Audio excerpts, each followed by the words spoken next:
So, let's start with the moment he comes back after going silent. That moment, you know the one, out of the blue, your phone lights up.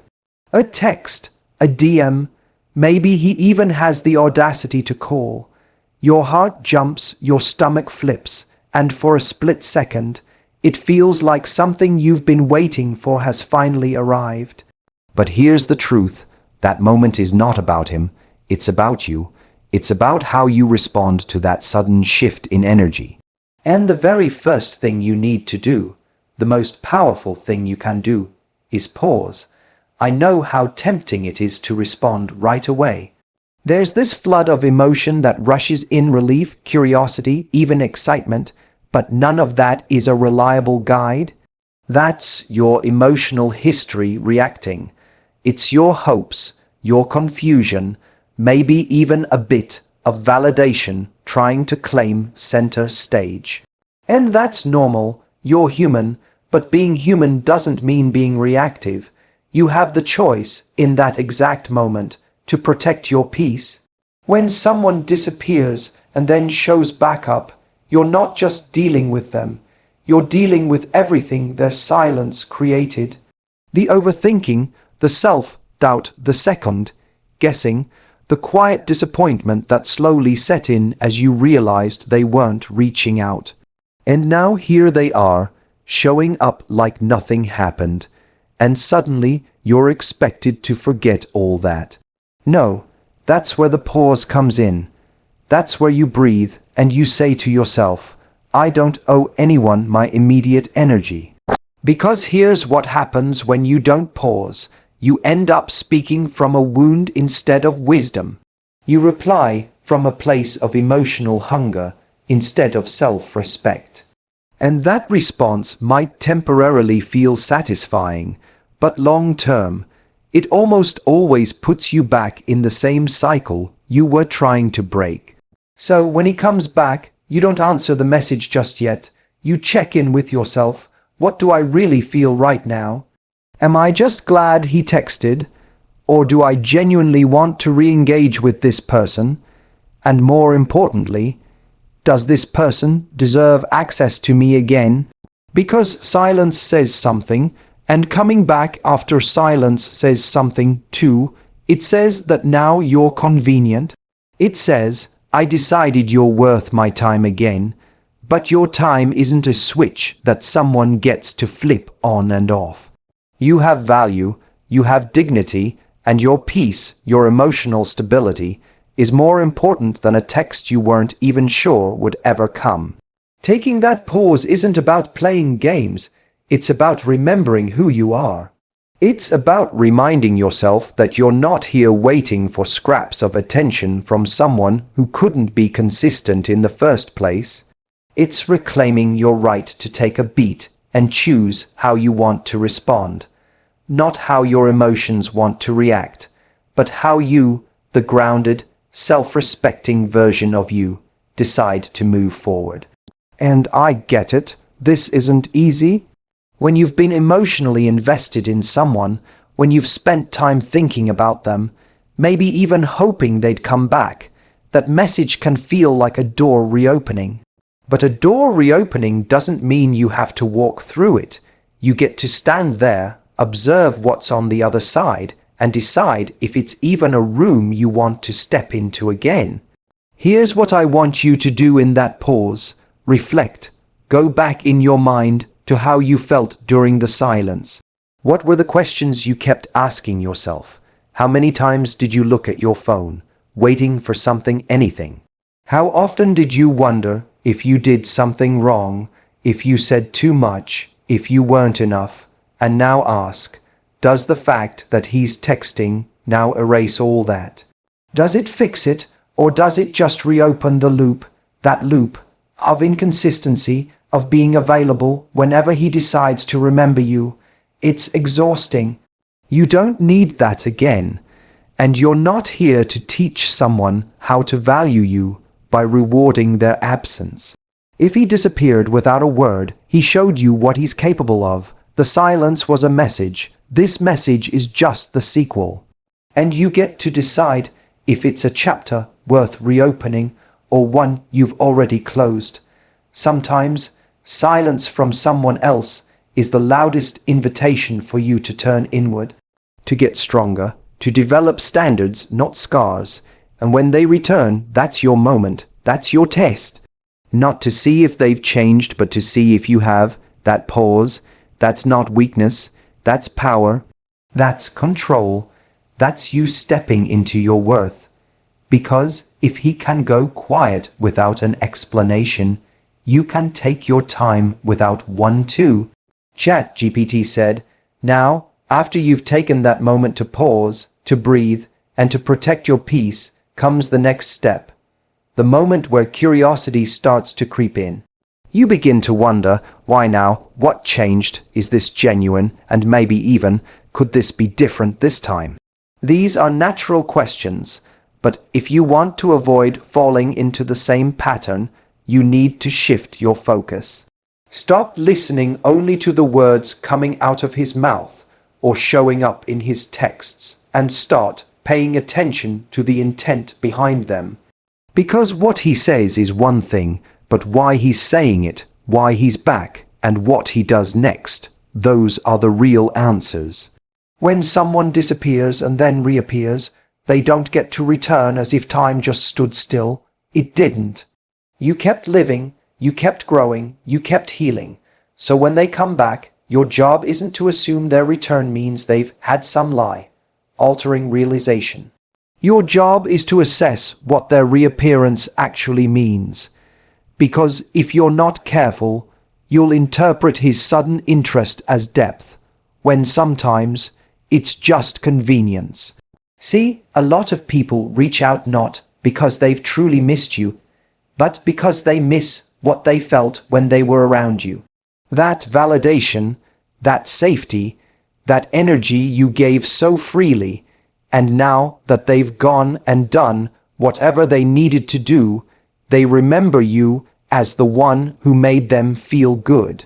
So they come back, not necessarily because they're ready for something serious, but because you were familiar, comforting, and easy to return to. But that's not enough. That's not a reason to let someone back in. So when he reaches out, I don't want you to just get caught up in what he's saying.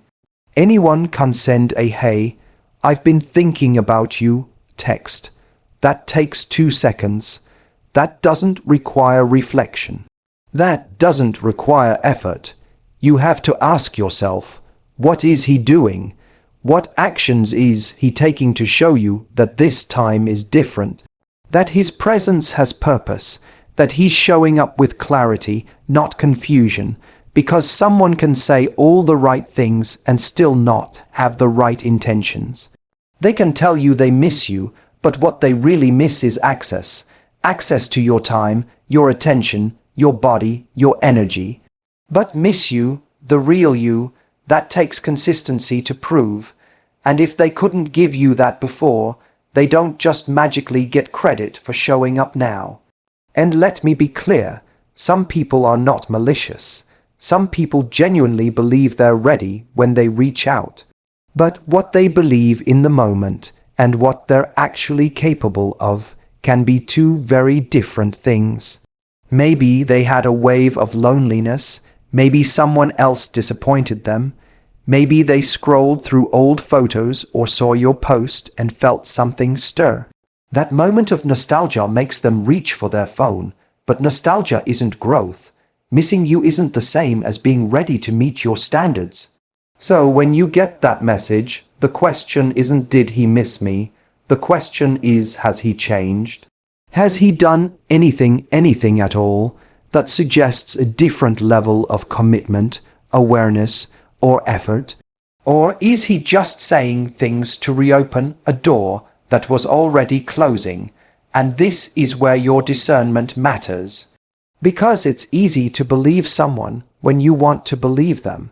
It's easy to hear what they're saying and fill in the gaps with hope. But hope, when it's not backed by truth, becomes delusion, and the truth often reveals itself, not in what someone says in the first message, but in how they behave over time. So, resist the urge to romanticize the return. look at it clearly, observe, don't react, watch their patterns, not their promises. One of the most powerful things you can do is stay emotionally neutral while you gather evidence. You don't have to be cold. You don't have to be rude, but you also don't have to leap back in just because he came back.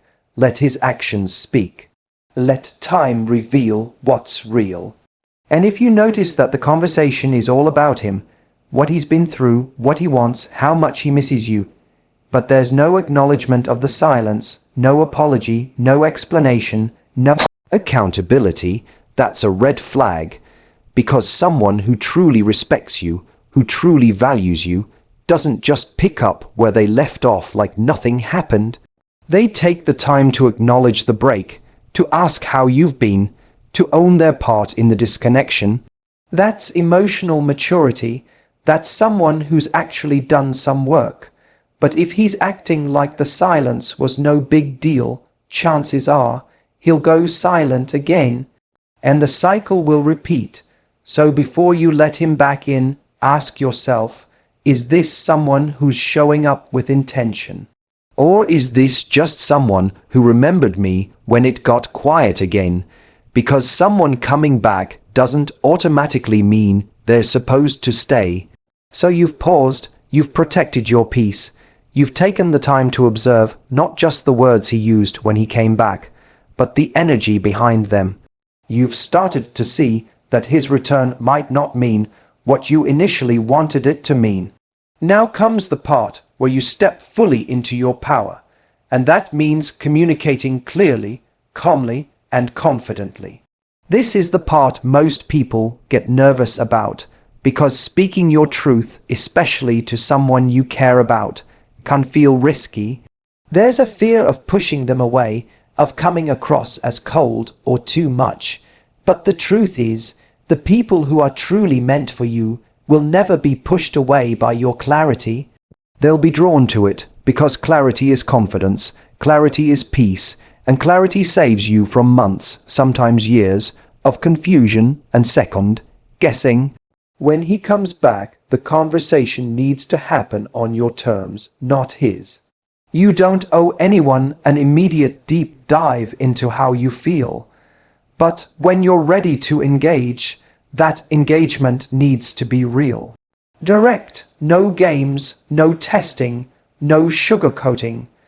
This is your opportunity to set the tone for how you expect to be treated moving forward. So maybe you say something like, "I was surprised to hear from you. Can I ask what made you reach out now?" Or, "I'm curious, what are you hoping for in reconnecting?" It doesn't have to be confrontational. It's not about creating drama or demanding answers. It's about expressing curiosity while asserting your value. Because how he responds to those questions tells you everything you need to know about his mindset.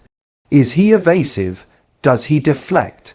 Does he respond with vague sentiment like, "I just missed you," but offers no actual intention? Or does he come to the conversation with some level of reflection and clarity? You're not asking these questions to trap him. You're asking them to free yourself. To avoid walking back into something based on assumptions or projections, you're saying, "If you want my time again, show me that you understand what that means." And let's be real, it takes courage to speak like this. It takes strength to be the one to ask, "What are your intentions?" when you don't know what answer you're going to get. But that strength protects you. Because if he's not serious, if he's not consistent, if he hasn't really changed, better to find out now than 6 weeks from now, when the same silence starts all over again. And I want you to remember this. Clarity is not cruelty. Some people will make you feel like you're being too much, just because you're asking for emotional honesty. But that says more about them than it does about you. You are not difficult for wanting communication that makes you feel safe and respected. You are not high maintenance for expecting consistency. You are not dramatic for needing someone to acknowledge how their actions affected you. And if they try to dodge accountability or rush past the silence like it didn't matter, that's not your cue to be quieter. That's your signal to speak even more clearly. You don't have to demand an apology, you don't have to make them feel bad, but you do need to make yourself feel seen and heard. So maybe you say, "It was confusing when you disappeared. That kind of silence affected me, and I need to understand what's different now." Or, "I want to be open, but only if we're both bringing clarity and respect into this conversation."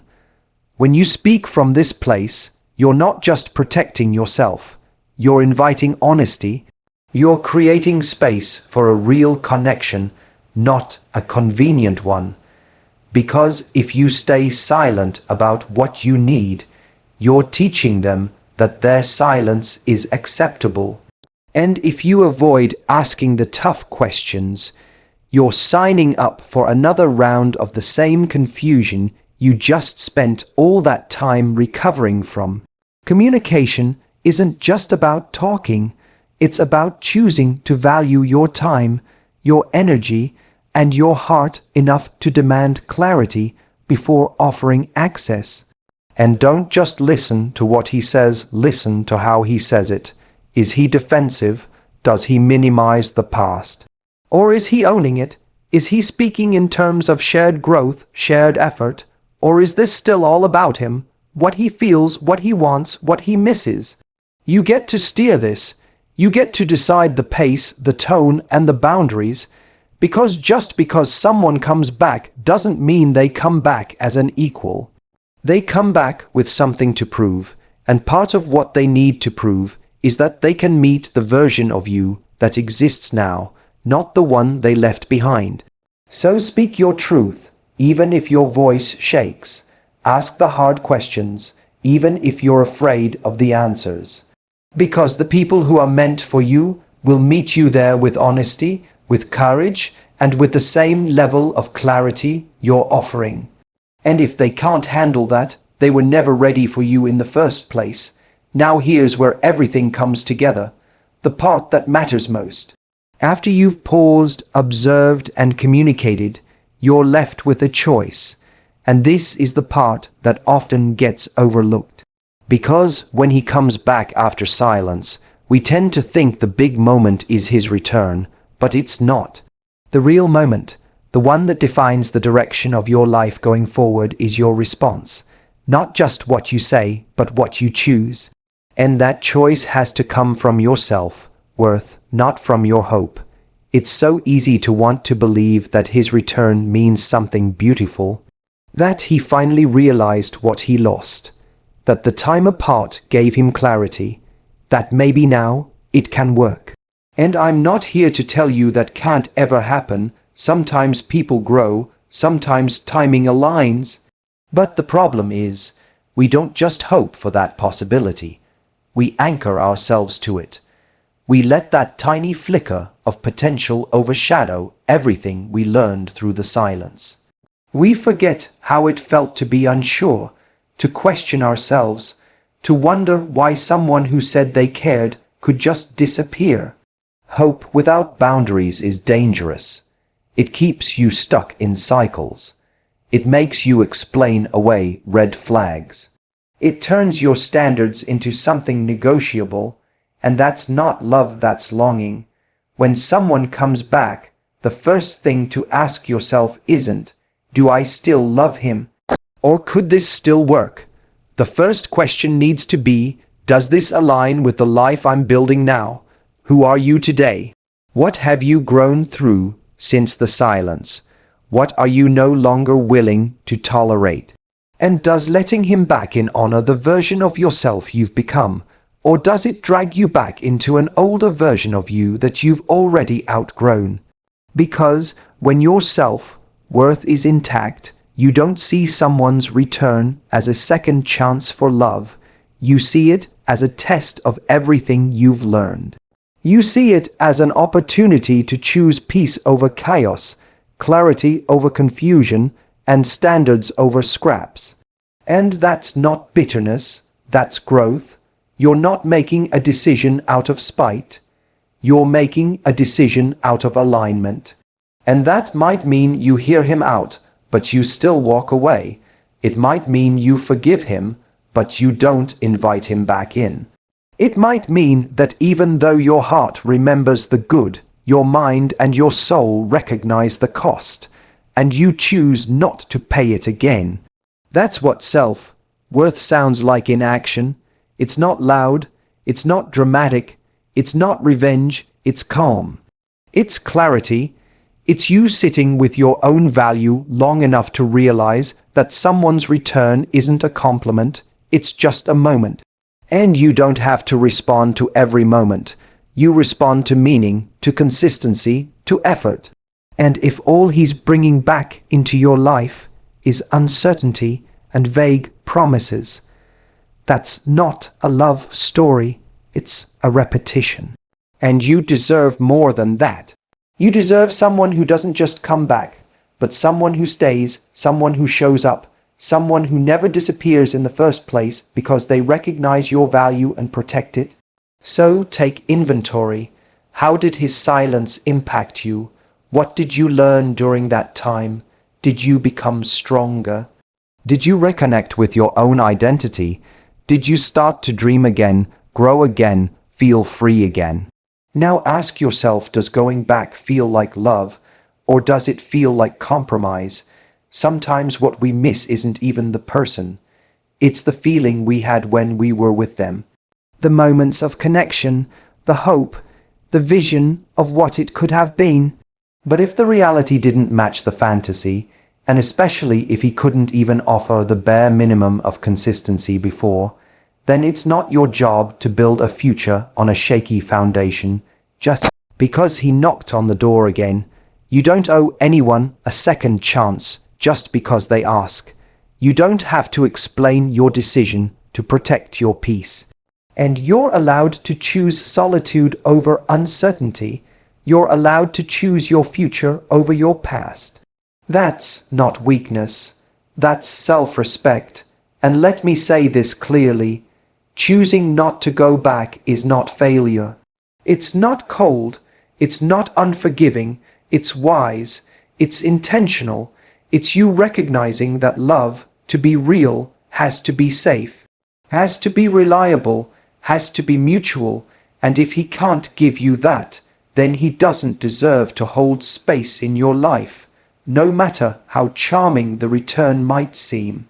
So, when he comes back after silence, don't let nostalgia or loneliness make your decision for you. Let your worth make it. Let your healing make it. Let the person you've become make it. And if your response is silence of your own, let it be the kind that speaks volumes.